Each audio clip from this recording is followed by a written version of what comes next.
Hi everyone, my name is Zahra. आज का मेरा लेक्चर है कैलकुलस 3 के ऊपर। मैं अब कैलकुलस 3 की वीडियो स्टार्ट करने लगी हूँ। इससे पहले मैंने कैलकुलस 1 की कंप्लीट आउटलाइन करवा दी थी। अगर आपको वो चाहिए तो वो भी इंटरनेट पे अवेलेबल है। आप मैं ज़रा लेक्चर्स लिखें, सारी वीडियोस आपको मिल जाएंगी। सिमिलरली मैंने कैलकुलस 2 की भी कंप्लीट आउटलाइन करवा चुकी हूँ और उसके बाद मैंने ओडीई के कुछ लेक्चर्स करवाए थे जिसकी मुझे रिक्वेस्ट आ रही थी। अब मैं अपना टॉपिक स्टार्ट करने लगी हूँ कैलकुलस 3। कैलकुलस 3 के अंदर जितने भी हम टॉपिक कवर करेंगे वो मोस्टली 3D स्पेस से रिलेटेड होंगे। इसलिए मैं आज के लेक्चर में एक बेसिक कंसेप्ट देने लगी हूँ 3D स्पेस का, यानी 3 डायमेंशनल स्पेस का। 3 डायमेंशनल स्पेस भी इसको कह सकते हैं। इसको हम R3 से भी डोनेट कर सकते हैं। तो अगर आपको R3 का वर्ड दिखे, आपको 3D स्पेस दिखे या फिर 3 डायमेंशनल स्पेस दिखे, तो इन तीनों चीज़ों का मतलब एक ही है कि ये 3D के अंदर हम बात कर रहे हैं, ये अब 2D और 1D के अंदर बात नहीं कर रहे। 3D को समझने के लिए पहले हमें थोड़ा सा ये समझना पड़ेगा कि 1D क्या होता है, 2D क्या होता है, तो फिर हमें 3D भी समझ में आ जाएगा। 1D का मतलब क्या होता है कि हमारे पास सिर्फ एक ही पॉइंट होगा और एक ही लाइन पे होगा। जैसे कि हमें कह दिया जाए कि एक पॉइंट है x = 4, तो ये एक ही हमारे पास पॉइंट होगा। इसको हमने ग्राफ करना है या प्लॉट करना है, तो हमारे पास एक सिंगल लाइन होगी और हम उसके ऊपर इसको प्लॉट कर देंगे। जैसे कि इस तरह ये कोई भी लाइन है तो इसके ऊपर हम इसको प्लॉट कर सकते हैं। 1D को हम R से भी डोनेट कर सकते हैं। तो अगर आपको R अकेला लिखा हुआ आ जाए या फिर 1D आ जाए, तो इसका मतलब है कि एक पॉइंट होगा, आपने उसको रियल लाइन पे प्लॉट करना है। 2D का मतलब क्या होता है, इसके अंदर हमारे पास x भी होगा और y भी होगा। इसका मतलब हमारे पास एक प्लेन बन जाएगा। प्लेन के अंदर हम पॉइंट्स को प्लॉट करेंगे। 2D का मतलब क्या होता है, 2 डायमेंशनल। 2 डायमेंशनल का मतलब हमारे पास एक एक्स एक्सिस होगा और एक वाई एक्सिस होगा। तो इसको एक्स एक्सिस, इसको वाई एक्सिस में जस्ट एक कंसेप्ट दे रही हूँ, इसलिए मैं बहुत ही छोटा लिख रही हूँ कि ये एक प्लेन की फॉर्म में होगा। तो आपने एक्स और वाई, कोई भी नंबर्स हो सकते हैं, x4 हो सकता है, y5 हो सकता है, तो आपने उसको इसके अकॉर्डिंग प्लॉट करना है। तो ये आप इजीली प्लॉट कर सकते हैं। इसी को हम R2 भी कहते हैं। तो अगर आपके पास R2 या फिर 2D आ जाए तो आप समझ जाएंगे कि ये आपसे प्लेन की बारे में बात कर रहा है। अब हम आते हैं अपने मेन टॉपिक पे, जो कि है 3D। 3D का मतलब क्या है, 3 डायमेंशनल स्पेस। इसके अंदर क्या होगा, x भी होगा, y भी होगा, z भी होगा। इसका मतलब आप ये कह सकते हैं कि इसके अंदर x, y, z तीनों कोऑर्डिनेट सिस्टम के पॉइंट्स इन्वॉल्व होंगे।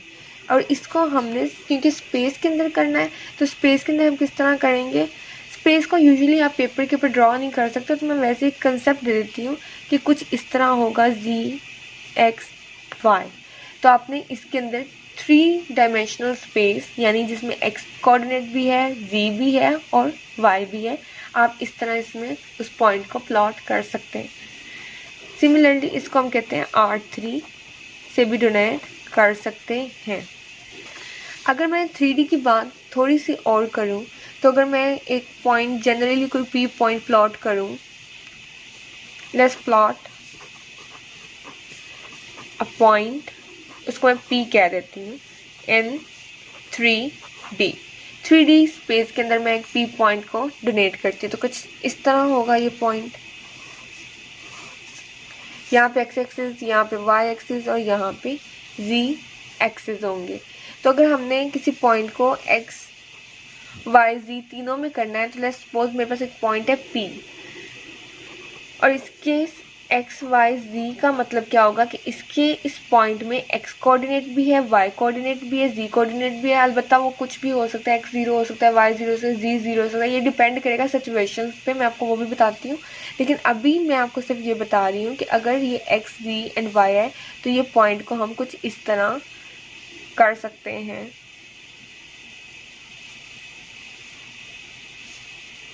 कुछ ये इस तरह पॉइंट बन जाएगा x, y, z के अंदर।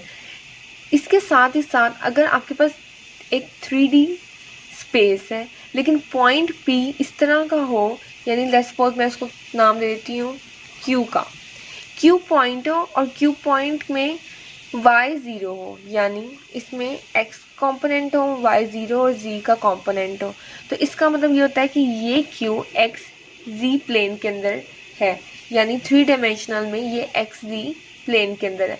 सिमिलरली अगर यहाँ पे कोई पॉइंट होगा तो उसमें z 0 होगा तो x y प्लेन बन जाएगा, इसी तरह y z प्लेन बन जाएगा। तो 3D के अंदर हम 3 डिफरेंट और चीज़ों की बात करते होते हैं, z y plane, X Y plane और एक्स जी प्लेन। तो ये चीज़ें अगर आपसे पूछी जाएं तो इसका मतलब क्या है कि यहाँ पे x 0 है, यहाँ पे z 0 है, यहाँ पे y कोऑर्डिनेट 0 है। ये था 3D का छोटा सा कंसेप्ट। अब मैं आपको बताती हूँ कि 2D और 3D में थोड़ा सा डिफरेंस क्या होगा। अगर आपको डिस्टेंस फॉर्मूला पूछा जाए फॉर R2, इसका मतलब क्या है कि 2D डायमेंशनल, यहाँ पे मैं लिख देती हूँ। तो डिस्टेंस फार्मूला R2 के लिए क्या होता है, मैंने आप लोगों को डिस्टेंस फार्मूला जब करवाया था तो बताया था कि कैसे होगा, x2 minus x1 whole square plus y2 minus y1 whole square. इसका मतलब इसके अंदर x और y सिर्फ इन्वॉल्व था। अगर हम इसी डिस्टेंस फार्मूला को R3 में लिखें तो किस तरह लिखेंगे, बहुत ही आसान है। हम जस्ट क्या करेंगे, एक कोऑर्डिनेट और बढ़ा देंगे z, बाकी फॉर्मूला सेम रहेगा। तो हम क्या करेंगे, under root X square minus x1 whole square plus y2 minus y1 whole square plus d2 minus d1 whole square. तो ये हमारे पास डिस्टेंस फार्मूला बन जाएगा R2 का और R3 का। इसी के साथ साथ मैं 3D आज इस आर्टिकल के अंदर आपको एक ग्राफ बताऊंगी। ग्राफ मोस्टली पेपर में आता नहीं होता, लेकिन मैं इसलिए करवा रही हूँ ताकि आपको थोड़ा सा इसका आइडिया हो जाए। लेट्स सपोज आपको कहा जाता है कि ग्राफ करें या फिर प्लॉट करें x is equal to 5 in r square and r cube, यानी 1D कोऑर्डिनेट में, 2D कोऑर्डिनेट सिस्टम में और 3D कोऑर्डिनेट सिस्टम के अंदर आपने x5 को प्लॉट करना है। तो अगर देखा जाए तो हम ये कहेंगे कि x इज इक्वल टू 5, हमारे पास पॉइंट तो एक है, हम उसको r में तो कर सकते हैं प्लॉट, R2 और R3 में कैसे करेंगे। तो इसी चीज़ को मैंने आपको करवाने के लिए ये एग्जाम्पल करवाई है। तो बड़ा ईजी है R2 और R3 में भी करना। सबसे पहले हम क्या करेंगे, इन R यानी 1D कोऑर्डिनेट सिस्टम के अंदर करेंगे। तो 1D कोऑर्डिनेट सिस्टम मैंने आपको बताया था क्या होता है, एक रियल लाइन होती है, इसमें कुछ एक 0 पॉइंट होता है, यहाँ पे पॉजिटिव पॉइंट्स आते हैं और सिमिलरली यहाँ पे नेगेटिव पॉइंट्स आते हैं। 0 के राइट साइड पे पॉजिटिव और 0 के लेफ्ट साइड पे नेगेटिव। यहाँ पे हमने 5 प्लॉट करना, तो आप 5 के ऊपर डॉट लगाएंगे तो ये यहाँ पे आपने पॉइंट को प्लॉट कर दिया, आपको लाइन लगाने की ज़रूरत नहीं। आप जस्ट एक पॉइंट को 5 के ऊपर एक डॉट लगा देंगे, उसको बोल्ड कर देंगे, डार्क कर देंगे ताकि वो पॉइंट दिख जाए।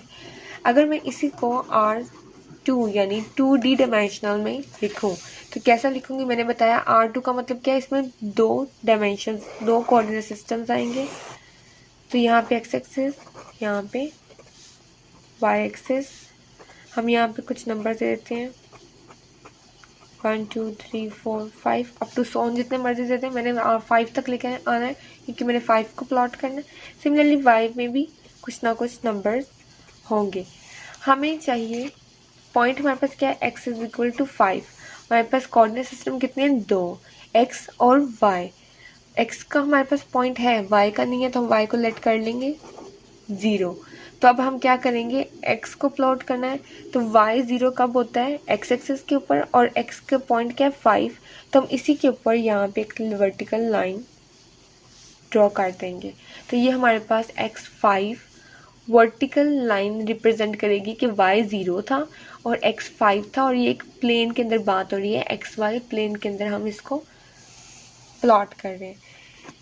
इन R3 में ग्राफ करना पेपर के ऊपर बहुत मुश्किल है, इसके लिए हमें लैपटॉप चाहिए होगा या कोई और चीज़ चाहिए होगी, लेकिन अभी मैं आपको सिर्फ एक कंसेप्ट दे रही हूँ, तो मैं थोड़ा सा आपको आइडिया बता रही हूँ कि R3 में किस तरह की लुक आएगी, तो आप देख लें। जस्ट सपोज ये हमारे पास है Z, इसको थोड़ा सा मैं ऐसे कर देती हूँ तो ये मेरे पास आ गया X Z, और इसको कर देते हैं Y। अब हमारे पास पॉइंट क्या है 5, तो x के पर 1 2 3 4 5 यहाँ पे हम कर लेते हैं। यहाँ पे कुछ y के पॉइंट्स होंगे, यहाँ पे कुछ z के पॉइंट्स होंगे, लेकिन हमारे पास अगर x 5 प्लॉट करना है तो y भी 0 है, z भी 0 है, तो हमने y और z को तो छेड़ना ही नहीं, हमने x में सिर्फ 5 प्लॉट करना है। तो ये कुछ इस तरह हमारे पास बनेगा, क्योंकि 3D में बात हो रही है तो मैं इसको कुछ इस तरह बना रही हूँ। तो ये कुछ इस तरह हमारे पास 3D के अंदर पिक्चर बन जाएगी। पेपर पे ड्रॉ करना मुश्किल है, पेपर पे अंडरस्टैंड करना भी मुश्किल है 3D को, तो मैं आपको सिर्फ थोड़ा सा कंसेप्ट दे रही हूँ। तो ये था 3D स्पेस के बारे में इंट्रोडक्शन, कि 3D स्पेस में हम किस तरह किसी पॉइंट पे डोनेट करते हैं। तो नेक्स्ट मैं आपको करवाऊँगी कैलकुलस 3 के outline start. Thank you so much for watching this lecture. अगर आपको ये लेक्चर अच्छा लगा हो तो आप इस वीडियो को लाइक ज़रूर करें और लोगों के साथ शेयर ज़रूर करें। Thank you so much.